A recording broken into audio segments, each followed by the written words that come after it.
better believe it, it's the InfoSec and OSINT show, episode 80, where it's another Josh solo adventure. There's been a lot going on in ransomware news, and I wanted to talk a bit about some of these developments and where I think things are going. The US government offered a $10 million reward for any information about the Darkside ransomware group, and then an additional $5 million for any info on Darkside affiliates. Back in May of this year, Darkside used a single breach VPN credential to basically own the Colonial pipeline. I mean, the attack crippled around 45% of the fuel supply in the east coast of the States. What's interesting here, though, is you'd have to assume, based on what we know of the cyber capabilities, the US has a very good idea and probably knows exactly who's behind the Darkside gang. We know traditionally that a lot of these threat actors don't have great OPSEC. By offering the $10 million bounty, they're essentially using scare tactics to put pressure on the ransomware operators. What's really interesting here is the $5 million bounty for the affiliates, meaning it's not just the core members that have a bounty on their head, it's anyone affiliated with them is going to start feeling the pressure. And there's a lot of trust among thieves in the ransomware world. So if you're part of Darkside, now anyone you work with has a huge incentive to give you up, and that will certainly change the dynamics of some of those relationships. The psychological warfare aspect is really important here. A few weeks ago, we talked about the REvil gang shutting down for the second time, and the head of that group, who goes by the name of _Nide, wrote in a forum that someone deleted the path to his hidden service in the TorRC file and raised their own so that he would go there. Meaning, someone created a clone of the legitimate REvil website and spun that up. His last comment was, "The server was compromised and they're looking for me." This act of playing mind games instead of just shutting them down or arresting them is just at a whole other level. It's one thing to be compromised by a single actor, but what REvil discovered was that there were multiple different security agencies who had compromised their infrastructure. Now, in the case of REvil, authorities arrested Yaroslav Vasinski when he tried to enter Poland from the Ukraine. But there's another Russian man who allegedly is involved, but he's still at large. And you have to wonder, though, Russia seems to be a safe haven for ransomware gangs, so why bother with the indictment if you'll never see an arrest? And that's where the psychological warfare comes to play. By doxing him, you essentially put a hit on his head. If anyone wants a whole lot of Bitcoin, they know exactly who to target.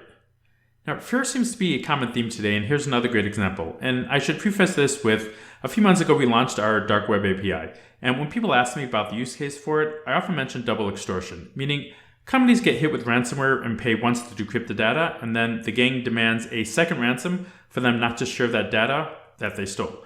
So very often double extortion ransomware, it's not just the company whose data was leaked who's at risk.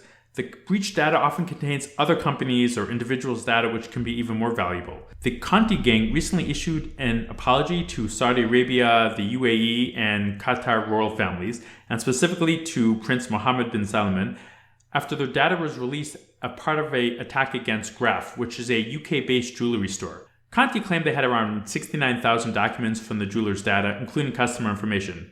Now, what normally happens here is they'll post the company's website on let's say on the Conti Onion site, and they'll just say that they have their data. And then after a couple of days, they start releasing some of the information. So they released a portion of the data, and that data ended up doxing various members of the royal family. And the data has been since removed from the site, and they promised they'll do a much better job at QA. But I think the lesson here that they learned was don't dox people who will send teams of hitmen after you. Now, Blackmatter says that it's shutting down to pressure from local authorities. It's not clear what exactly happened with them, but over the past 2 weeks, a company called MCSoft developed a program to decrypt systems infected with Blackmatter and have been secretly sharing it with the victims so they don't have to pay the ransom. Another interesting development is that, according to the New York Times, the US and Russia are going to work closely together to crack down on ransomware gangs. So perhaps the comment about pressure from local authorities is referring to that. Kind of makes it think, though, that a good portion of this ransomware problem that we're dealing with is completely political. I should note, though, even with these groups getting shut down, we've actually seen a spike in company data popping up on the dark web over the last week or so. Other ransomware gangs have certainly picked up the slack, so only time will tell if this is just a whack-a-mole problem or if authorities can systematically take down these gangs over the long term. Before we go, I want to do a quick OSINT segment and talk about steer log combo lists. Now, you're probably familiar with combo lists. It's like collections 1 through 5, or COMB, which stands for compilation of many breaches. Essentially, it's collections of data from many different breaches where you can't necessarily attributed back to a specific source. Now, the advantage of combo lists is that it saves you the effort of tracking down each of the individual breaches and gives them to you in a single file. When your computer gets infected with a Stealer log virus, it collects passwords and sends them to an external command and control bot. What's interesting here, though, is that when you're looking for leaked credentials for a target, depending on how old the breach is, and this is especially true for combo lists, the credentials you find may not be used anymore. Now, if you have a Stealer log virus on your machine and you log into some site, those credentials get automatically uploaded and are often fresher and have a much higher chance of being still valid. And as a offensive security consultant, you can use those to gain access to your target. Another interesting angle is that besides for passwords, the Stealer logs contain other information like screenshots and session cookies. Last month, there was a massive phishing attack aimed at stealing YouTube creator accounts. The attacker sent a bogus email with the goal of stealing session cookies.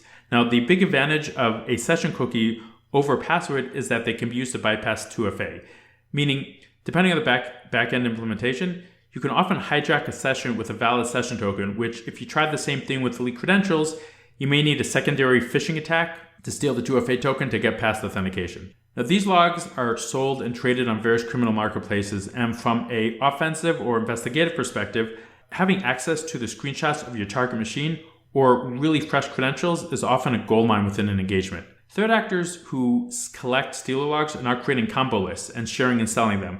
So if you're a pen tester or red teamer, I highly recommend adding Stealer logs to your collection. Or alternatively, if you use third-party services, make sure that they index these logs as well. I suspect these are going to be more useful than dated data breaches going forward. All right, that's it for this week. Thanks again for listening. Hopefully this gave you something to think about. And if you're not already subscribed and want to stay current with the latest data breaches and ransomware attacks, you should really join our newsletter at breachsense.io/newsletter. All right, I'll be back in your earbuds next Thursday morning.